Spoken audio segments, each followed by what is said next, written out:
The Civic Trust seeks to inform about the rich history of Doncaster's heritage, and its walks have gained a reputation for doing this, not just in Doncaster, but also in Tickhill and Bawtry. With a history stretching back over 2,000 years, to fit all of Doncaster's history into one walk would be impossible, so the Trust walks are focused on specific themes, such as the one, Romans to Racing. The walks are informative, engaging, often anecdotal, and they also challenge some of the more established histories.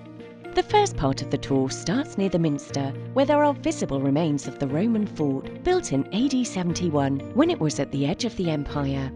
They begin by telling the story of how the Romans first came to Doncaster and why they believed that Doncaster was the first Roman town in Yorkshire before York.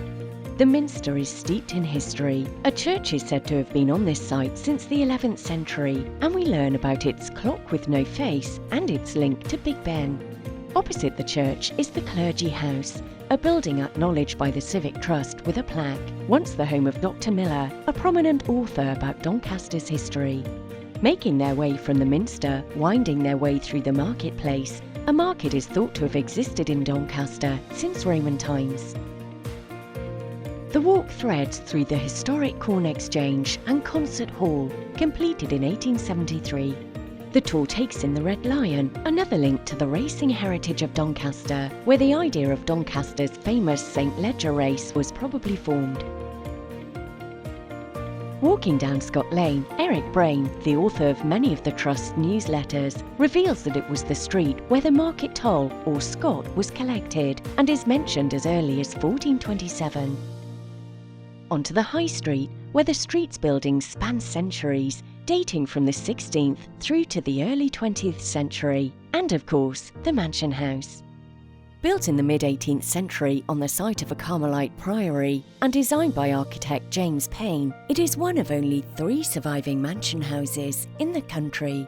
Standing on the old Great North Road, it was built by the corporation primarily for entertainment purposes and to promote the economy and social life of the town.